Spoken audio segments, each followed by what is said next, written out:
Okay, uh, this is Unscripted with the keyman of Isaac Kefentse Mkhari. Minjani put. No, Aman Ifukile, and thank you for having us. Peace be unto everyone who tuning in. Yeah. And we really appreciate the opportunity to be on this platform to express our views. Yeah. In Jani lockdown, come on Jani lockdown. Well, it has not been easy, especially on the business side of things, because Sure. of social interest. Swatikanyana Mara, we are hanging in there. Yeah. But I think on the bright side, one has gotten time to spend time with the family. Yeah. And as well as on the academic side, I think it has given one some space to really focus on chowing course. So it hasn't been easy, but we are coping. I mean, we miss going out, we miss meeting people, especially young people. Sure. And that side, how are things going? Yeah. No, that's great. Yeah, no, I think it's they call it enchanted territory. I think it's a new normal. We have to adjust, as we move along with it. So, can you just introduce yourself, leader, to the masses? Who is Isaac Kefentse Mkhari in a nutshell? Oh well, Kefentse Isaac Mkhari is I always struggle introducing myself. I don't know why. But yeah, in a nutshell, look, I'm a young person, an activist, social and political.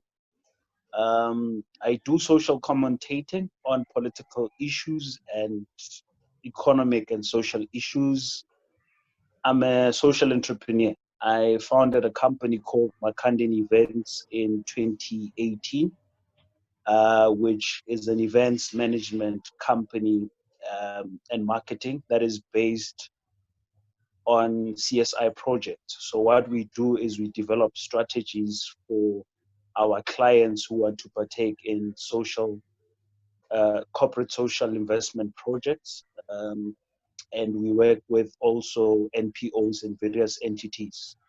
So what we do for our clients is we design, manage, coordinate, and facilitate whatever CSI projects they want to engage. But we also create those platforms on our own and then invite our clients to invest in such programs. I'm also a student at UNISA, currently studying towards finishing my degree in mathematical sciences, majoring in pure mathematics and applied mathematics. And yeah, man, we're just involved in, trying to provide solutions, the much needed solutions to the country and more so to the continent and the world at large, so that we don't find ourselves as people who complain about situations, but find ourselves as people who are part of the solutions to the many challenges that we're facing. And yeah, we are committed to, lifelong learning. We're all about learning, and hence we are on this platform. We're here to learn and teach. So we're really committed to the principle of learning, as Lenin has instructed young people, that ours is to learn, and never stop learning. Yeah. No, that was a very great synopsis there. We're going to get into some of the aspects of the business. Let's just pick it up from this point, leader. This is just an interesting question, perhaps, to start with on a personal level, I suppose. There are certain things that myself, when I tell certain people, they don't actually believe me. For example, that I can play soccer, and I've played soccer. In fact, I used to have a soccer team, and I used to be a coach. But people just don't believe that.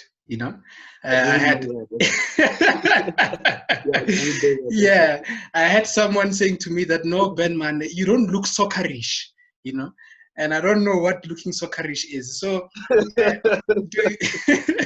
do you have one of those, those things that perhaps you do, or the things that you engage in that people just don't, they're always wowed every time when you be like, hey, Pella, this is me, Well, there's a lot of those. Look, I'm a very versatile person. As I said, that I'm committed to lifelong learning, and Sure. learning is broad. You don't only learn in your aspects of interest. You learn holistically, even in things that you're not interested in, even in things that you don't agree with. You learn. So yeah, there's a couple of those. I mean, I can rap. Oh, you can rap. I'm a poet. Yeah, yeah. I'm Yeah. a poet. I write a lot of poetry. A lot of it is unpublished, but I do write a lot of poetry. And yeah, I enjoy writing a lot. Well, people say I can sing. Well, that surprises me because I think I love to sing, but I can't sing. But people who've heard me sing say I can. Yeah. Well, of course, those are hymns at church. Yeah, I think those are the things that one could call hobbies that whenever one engages in, people, get a little bit surprised. And yeah, I think fashion as well. I used to Ah, be, or I'm still a fashion freak somewhere there. you know. but that one is visible. The fashion one is visible, man. you know. So should we put you on the spot here? Maybe drop a 16 or drop some few stanzas. If maybe one remembers what you write there. Yo, bro, that would be putting me on a serious spot. Yeah, Let's yeah. have the conversation, and maybe towards the end, Towards the if, end. if I Yeah. convince myself, I'll find a piece, and maybe I can decide it too. Yeah, sure, sure. Great, great, great. Let us start with the leadership of things, leader. And with the leadership of things, yourself, you have been in the leadership arena for some time, as you have alluded, and one of it is that you were the president of the Wits SRC in, I think, 2015, 2016. And I'm highlighting that because that time was a very crucial time within the higher education sector, because we saw a lot of movements, from the student, the fees must fall movement, and you were right in it, in the middle of it. I mean, your presidency came right in the middle of that. How was the experience, and how was the journey, as someone who was in the front line of this, in the course of that movement?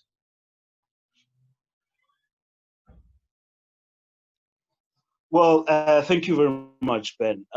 Yeah, you are quite correct that we have been in the echelons of leadership for quite some time. I mean, from a young age, and not precisely because of the popular belief that people are born leaders. You either have it or you don't. But from the fundamental principle that says leaders, they are not ready-made leaders. Leaders are born out of the struggle to transform society into a better one. So even at the time when we found ourselves having to lead the SRC as a result of occupying the position of presidency at the time, it was not out of just an ambition to be there. It was a response to the call to transform society. When we ascended into office in 2016, because my term was actually in 2016, 2017, we were confronted with the challenge of continuing the fight or the call for free education, which was a valid, necessary, and a long overdue call, that had to be responded to by the state, by the institutions of higher learning, and in fact, all of us as a society, as a collective, because it is enshrined in our constitution that basic education and education at large is a human right, you know, that we need to ensure that the masses in their majority undergo this process of education. And therefore, when I occupied, or when we occupied, because I was leading with a very progressive collective at the time, when we occupied office in the what people call Fees Must Fall 2.0, because you'd remember Fees Must Fall started in 2015. Yeah, And yeah. perhaps for me to be able to speak broadly about my experience in that arena, because in fact this is the first time I'll be publicly speaking about that experience from the level at which I want to narrate that experience. Yeah. You know, is just to lay a brief context of how the whole thing actually started and what role we played, so that you can actually understand what was unfolding. Sure. So Fees Must Fall is not something that started in 2015 and so forth. Actually, it's a call that has been made from generations and generations of student leaders and students holistically as a collective, you know, saying that if we're able to make public basic education free, you know, surely we can be able to make higher education free. And in fact, it is the government itself, the ANC-led government, which is the one that is, which was the one that had actually even convinced society that it was going to implement free education. So that call was long overdue. So now what happens in 2015? So what we saw in 2015 was actually the consequences of prevaricating and hesitating and perhaps procrastinating on the implementation of free education. So what you would find is that in this fight for free education, you would usually find your historically black institutions, which largely house students that are from poor working class backgrounds. And this fight was fought over many years, since the early 2000s, if not the late 90s. It was fought. You know, I grew up, for instance, in Mawapani, and when I was doing grade 6 in 2006, somewhere around that time, we already knew of TUT protesting, you know, and protesting for this very same thing, you know, free education, which includes issues of accommodation, issues of academic support, you know, in terms of being able to access academic material and all the necessary resources, issues of transportation, you know, and a whole lot of issues that were highlighted. Now, in 2015, or as time transgressed, you know, what was happening is that in the early 2000s, we started seeing government spending less and less of its fiscus on higher education. Now, there are three streams of funding institutions in South Africa. The streams are such that you would get government subsidies, you know, you would get corporate sponsors or corporate contribution, you know, whether through sponsorships of infrastructure development or just pumping money into the system, or whatever the case may be. And then you would have the contribution made by students as a result of fees. Sure. So since the early 2000s, up until the period of Fees Must Fall, now I'm talking about Fees Must Fall 2015, right? Remember, I've already stated that in fact, 2015 was a continuation of an ongoing struggle. Sure. You started seeing government spending less and less money into higher education. So they started pumping less money than they would, and the numbers are there. Unfortunately, because this is an unscripted conversation, and I would like to keep it that way, I did not prepare for these questions, just so we make it clear to people that this is really unscripted. Sure. But then if they want, the information is there. So they started spending less or pumping less money into the system. So our contribution, or the government's contribution to higher education in terms of budgeting, started diminishing. Now, these relationships, the three relationships or the three streams of funding that I've highlighted, are inversely proportional.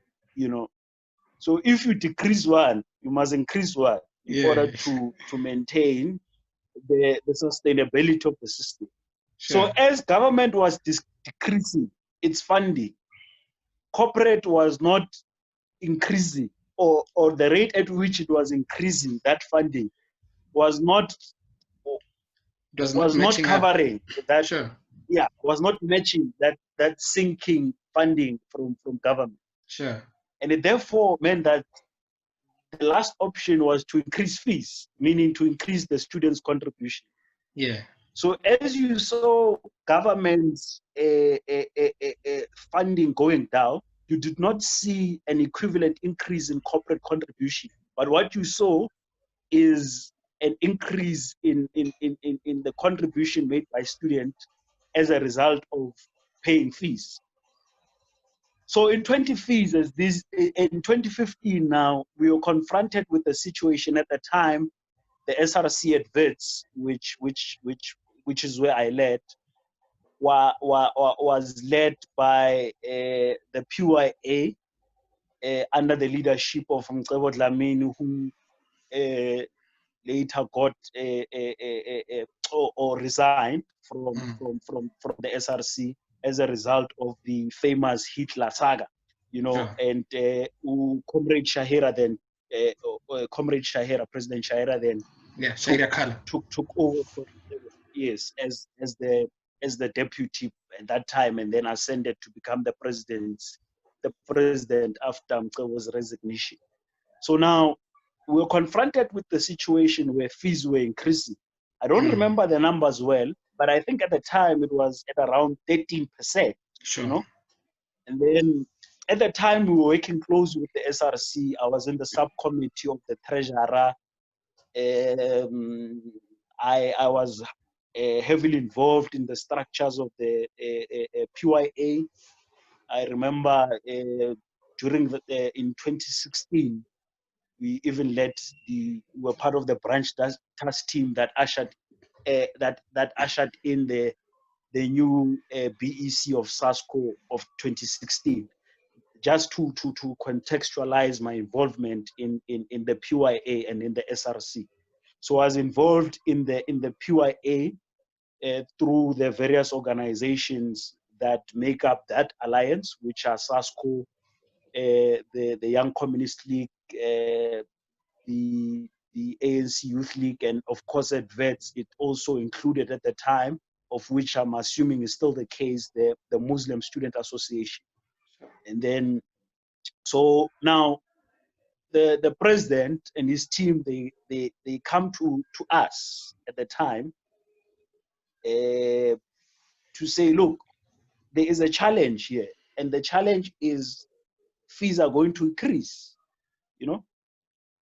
and these fees are increasing at a rate that is higher than that year's inflation rate, plus the average wage increase percentage of that year.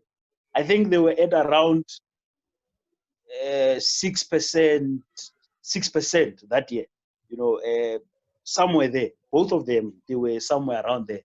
But then the decrement was at around 13%. So it didn't make sense. So now we were confronted with that challenge of trying to negotiate for fees not to increase at that level. And the initial argument we made is that it's ridiculous is ridiculous, ludicrous to increase fees at a rate that is higher than the inflation and the average wage increase of that year. Sure. Because how is that gap going to be filled? I mean, it doesn't make sense. And also there was a challenge of financial exclusions, historical debts, you know, Yeah. where we foresaw that a lot of students were going to be financially excluded as a result of not being able to pay for their fees. And the third challenge that confronted us was that NFSA at the time, it had a cap funding, a partial bursary. You know, a partial bursary only pays for a certain amount of your fees, and the rest you have to find it yourself. And now we are starting to see a problem where fees were becoming higher than that cap. Now students had to pay on average a gap of at least 20,000. And it became evidently clear from the statistics that we had at the time as a result of being involved in student politics, but the privilege of working closely with the SRC, that this thing was not sustainable. And in fact, a lot of students were not going to come back at the time. Now, the president and her team at the time, that's your Shaira Kala. Yes, your Shaira Kala, Omhle, I'm trying to remember these names, O Comrade Amo, and them, O Comrade, is it Mtu? Yes, the treasurer, I think, was Mtu or Mtokozis. I forgot the names. Sure. You know, they come, and of course they engage as deployees of the PYA. They come to the PYA that we are confronted with the challenge, and then we start discussing a way forwards. And at the time, as we're discussing, negotiations are happening across the statutory bodies. That's your Senate, your Council, your financial committee of the university. But there seems to be a deadlock. And I think the SRC at the time tried to negotiate. We moved from 13% to 11%, from there to 10%, and I think the final amount was 9 point something percent, if I'm not mistaken. People who will be listening will correct me on these numbers. As I said, this is unscripted. And now, as we engage, we start seeing that these negotiations are not yielding results. And then a decision is taken that, no, we need to protest against this fee increment. Now, the protest was against the fee increment, not free education, Sure. so to say, you know. And of course, we did the political work. We mobilized. Other political formations were involved, such as your EFF, your other organizations that existed at the time. The SRC played its role of mobilizing the students, and we started holding meetings in preparations. And on the 6th, the day that this must go? No, the 6th was the workers' protest that in fact inspired fees must fall. But I'll speak about that a bit later. So I think on the 15th, I'm not, as I said, that it's unscripted. So people will correct me on the dates. On the 15th of October, 2050, we take a decision that, we took a decision about that week. But on the 15th, it was on a Friday, if not a Thursday, we take a decision that we were shutting down campus. We had a program. If I remember well, the program was saying we have to be by the gates at 6 a.m. and we're going to block. And then at around 10, 11 a.m., we're going to go to classes and start taking, mobilizing students out of classes, move towards the piazza. And in fact, that demonstration was supposed to last, if I remember well, up until after lunch that day. So it was not a full day program. So on the 15th, we wake up. I remember very well. I was posted at Empire Gate. It was Sure. myself. It was Comrade Azra. It was Comrade Shaira, it was Comrade Rokmi Muchamela, it was Comrade, I think Comrade Bohm was there as well. It was Comrade Yulo, the then incoming president. Remember transition, we are at a point where the leadership of Abo Comrade Shaira must hand over to Comrade Yulo. Yeah. So we are occupying there, others are posted at other gates. So as we are blocking those gates, we sat down, literally sat down on those Comrade Azra and Comrade Shaira, or yes, parked their cars on the gate, so we blocked them. So now people couldn't get in. And now here's the beauty of how a revolution then starts. And I think this is very important. You will forgive me for spending so much time in this context, but I think it's important. That when you look at that gate entering into Empire, it off-ramps directly from the M1, right? Oh, sure. And in fact, before you reach Empire Road, there's also an off-ramp before that if you're coming from the north going to the south, the Jan Smart Zone. Sure. So by blocking that gate, we block traffic. That's how a revolution starts. Yeah. You know? Besides the commotion of people not being able to come in, and I know we block traffic. That's how we were able to gather a national traction. We block traffic. Now people are surprised, why are not cars moving? We are used to the fact that at around 9, at least traffic will start settling, but now traffic is blocked. Sure. Radios are going crazy that Empire Road, you can't move. Jan Smart, you can't move. The entire Bram is blocked. Smith is also, the Smith off-ramp is also, to such an extent that the JMPD, that's your Johannesburg Metro Police Department, they came at around 8. It was, yeah, at around 8. That had been 2 hours after blocking that gate to see what's happening. And they tried to enter. We fought. We said, you don't have jurisdiction. So it unfolded like that. And as traffic is not moving, it's building traction. Now, even students are catching up on it. They start coming to Empire Road because they are seeing whatever. These people have caused chaos. They are coming. And of course, the event went like that, but not as we anticipated. And a revolution started. Now, as we engaged in this revolution or in this movement, and as it was growing, there are questions of insourcing that are being raised, right? Which are valid questions. And we start incorporating this thing. It starts having political direction because it was done through thorough consultation with all the stakeholders and the motive forces of that revolution that existed on campus, your workers, your students across student formations, clubs and societies, residences, and so forth. So now as it develops, there's an issue of insourcing. It's engaged, but it's not engaged as thorough as it would as the movement evolves. Now, things, they unfold to such an extent now we are confronting government. Other institutions are joining in now. This thing is growing. It's becoming a national movement, a national discourse. And now it starts being viewed as a security threat by the state, right?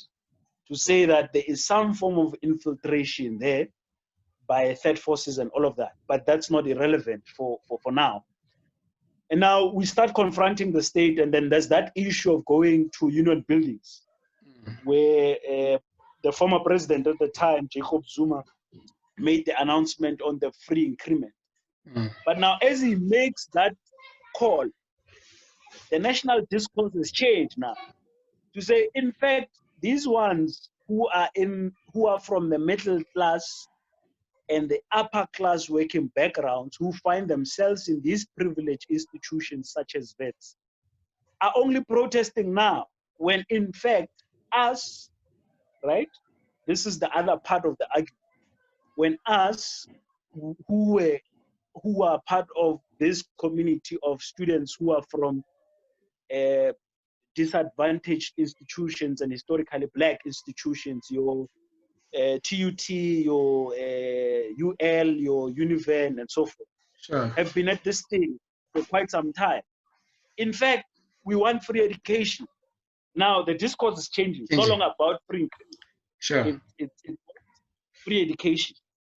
Now that's now when even the hashtag starts changing from zero, no free increment, zero free increment, to fees must fall. And now it caught fire. So now after that announcement at Union Building, we as the PYA took a strategic decision, which we do not regret, because the movement was growing to such an extent that we did not anticipate, and we needed to buy ourselves time in order to control the events, because you cannot have an unled revolution. It's catastrophic. Sure. And we also needed to protect the SRC as a statutory body that was being attacked and being legitimized at the time. And we said, no, after this zero fee increment announcement, we are going to stop for now, pause, so that we can go back, re-strategize, and see how we can continue with this thing. But also the movement, the way it was growing, it had also dictated that there needs to be some organization in terms of planning events, because now you are being met with state force that you did not anticipate. People are being arrested. You need lawyers and so forth. So those are not things that you cannot do hastily. You need to plan for them. So we took that decision, and of course you would know that there were rumors of us selling out because we should have fought for free education. We had abandoned the workers and so forth, which were unfounded and not true at the time. The decision was taken in the interest of the students, one. The decision was taken in the interest of the movement, second. In the interest of the students in such a way that the students themselves had not been prepared for this, and therefore had anxieties about losing the entire academic year. Sure. Right? And they were starting to also revolt up against the leaders at the time, saying, we did not prepare for this. We want our degrees, and therefore, and we had to take that decision. But for the sake of the movement, as I said, that there were events that we did not calculate, we did not anticipate, and perhaps that's the nature of a revolution.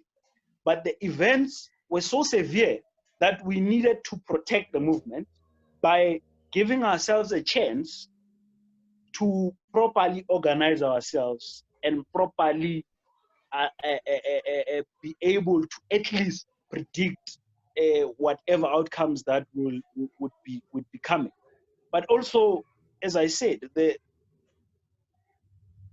violence that we were met with, it was too much. People were arrested. The media was portraying us as hooligans who don't want to study. Now that results in parents calling, hey, what are you doing? Hey, stop what you are doing. So that's what unfolded in the period of 2015. Now, in 2016 now, of course, there were some gains because the process of insourcing had already started. You started seeing NFSAs now trying to adopt that student-centered model, which stripped NFSA's offices away from campuses, and they all went to Cape Town. They started having a conversation of the missing middle. There were a lot of gains, but then we're still not at the point of free education. Now in 2016, that's where we came into leadership. As we are battling with these issues, of course, when the movement had paused, it did not necessarily mean that the work of the movement had paused. It just meant that the one side of it, which was shutting down campuses and the actual picketing had stopped, but the work continued. You know, you had an insourcing task team that was established. You had engagements happening on a national level through lobby groups such as SAUS, which is a body of SRCs, with the DHEAD and all other relevant stakeholders in the sector, your student formations and so forth. Now, as these conversations were going, we were thinking in our minds that we were engaging towards free education. And that's where we were, because even a commission was established to look into the feasibility of free education, you know, which came out with unfavorable results in the end, you know. So we started seeing the fact that in as much as we've made gains, but we're not getting closer to, in fact, free education. So what happens after we occupied office, or after we constituted the SRC, is there was that famous announcement by Blade before the actual down that I actually announced personally. And we thought that Blade was going to speak about the implementation of free education starting in 2017. But he spoke about zero free increment. And now we said, that's not where we are, you know? We are past that conversation. We want free education and want it now. And we announced the shutdown. If I remember correctly, the times, Blade was speaking from 11, and I think he spoke up until at around 1 or 2, yeah, at around 1 or just before lunch. And then we then took a decision, or we had already taken a decision, that if he does not speak about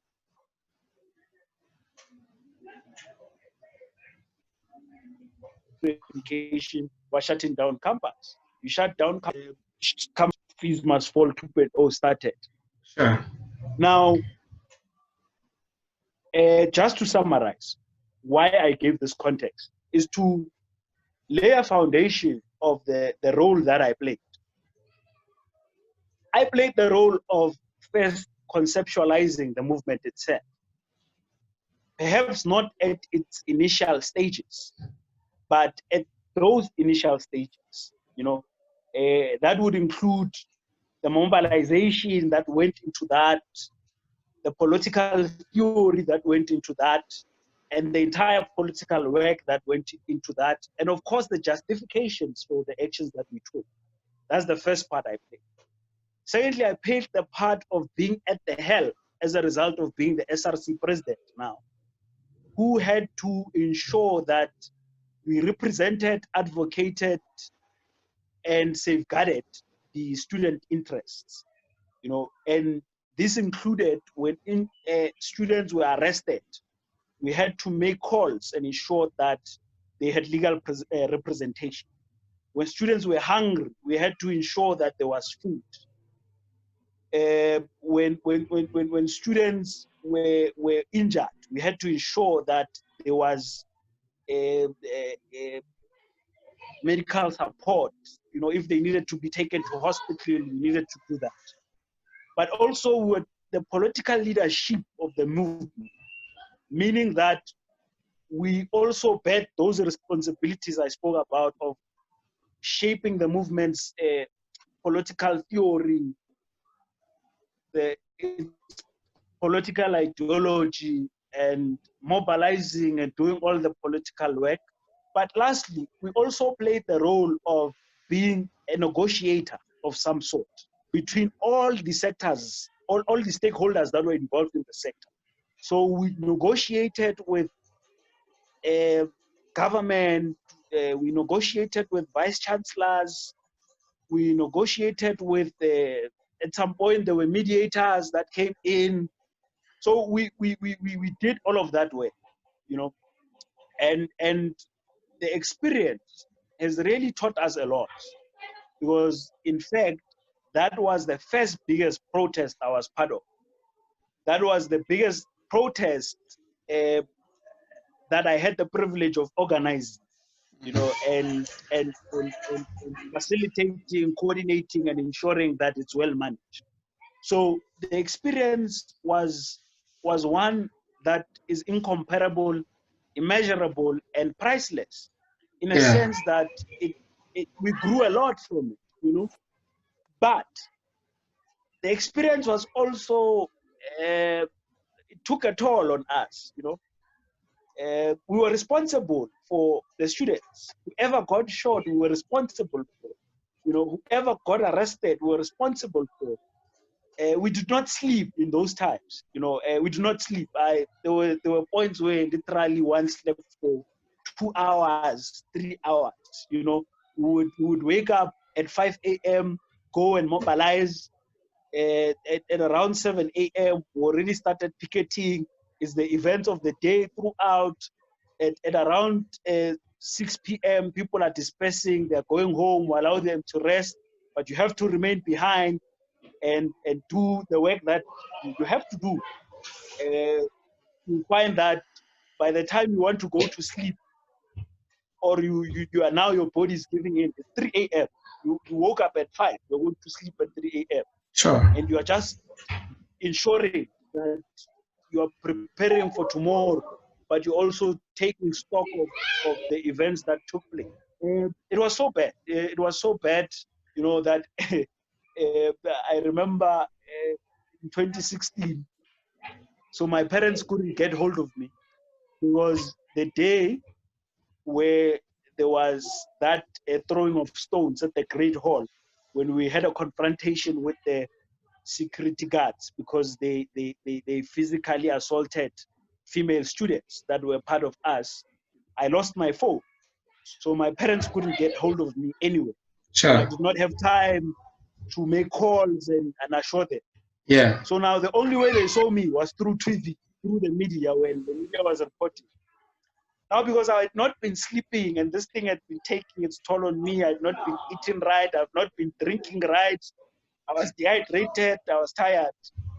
I had lost weight, Mchana. In a couple of days, I had lost so much weight. Yeah. So the mother sees this thing, you know, sees this thing, and after some time, I get an opportunity to call. I call them, and then she's like, "Hey, we saw that you are fine. We thank God. But hey, Mchana, you are thin. Hey, Mchana, you are thin." And she says, "Manaka, ureke oros, you ureke oros, uno oros, Yeah. even to get fed." So, Sure. so I'm just saying this just to also portray the stress that came with that. That Yeah. we lost weight. It took its toll emotionally, mentally, Mm. physically, and spiritually. It took its toll on us. It was a very challenging time, but nonetheless, a time that we're grateful for. Will we Ah. do it again? Yes, we would do it because it was a justified call. It was a call that we strongly believe in. And in fact, it's not yet Uhuru, because free Yeah. education has not been realized in its truest sense as of yet, or at least as we imagined it at the time. And therefore, we need to still apply the right pressure. So we would still do it again, and we are still applying pressure wherever we can, in whatever platforms we have the privilege to be in, you know, that are Ah. relevant to this discourse. So I hope Ah. that sort of paint a picture. I know it's all over the place, but I thought it's important And to yeah. give this context, you know, in order for people to understand and even get a glimpse of some of the events that are not in the media. Yeah. Yeah. No, that was a very, uh, you know, rich context, Mkhari. And I think it's very clear, and then I think that it will, because I think in that kind of struggle and in the movement, you know, and the writings of the media as well at the time, you know, we've never had that kind of synopsis from the leaders who led that movement. The writings and the perceptions were from maybe the media, but we never just got, you know, that kind of context from you guys as leaders. And the way you've laid it out, I think, you know, you've laid it out so well. You've contextualized it and how it started and how it shaped and how it sort of metamorphosed along the process. So you have just touched on something right now, which was the point that I was maybe going to get into, to say, looking at the status quo right now within the higher education space, and then coming from the fees must fall movement, did we achieve something, if there is? Yes, we did. We did, Ben. As I speak to you, there are a lot of mothers and fathers, uncles, sisters, aunts, and so forth who were working under serious precarious labor conditions. They were at the mercy, not even at the mercy, at the peril of labor brokers. And we were able to champion insourcing. A lot of those, as I speak to you, are insourced. Yeah. They're getting better pays, they're getting better benefits, and so forth. Secondly, today in the education sector, higher education and training to be exact, we are speaking of the missing middle in as far as fees are concerned. Mm-hmm. That's a dialogue that we put. That's a discourse that Fees Must Fall was able to put on a pedestal and allowed the nation to engage. As you would know, that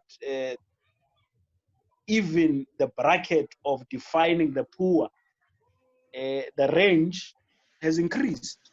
Whereas before Fees Must Fall, we were speaking about a figure of between 60,000 and 120,000. 60,000 and 120,000, if I remember well, which has significantly increased from that to 60,000 to 320. These are people now who are classified as poor, working class, and need ultimate support to financial support in order to participate effectively in this education process.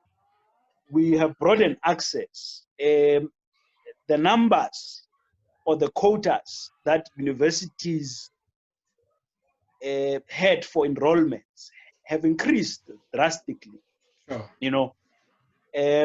NFSAS has increased its funding caps. Sure. Of course, NFSAS has its problems, and in fact, it's a failing structure, and we've been pointing out that. But I think it has improved even its efficiency. It has increased the number of its beneficiaries, meaning that students that have access to NFSAS funds, students that are direct beneficiaries of that. But secondly, fourthly, and more importantly, the government's spending into higher education and training has drastically increased. Government has been pumping more and more money since the issue of free education.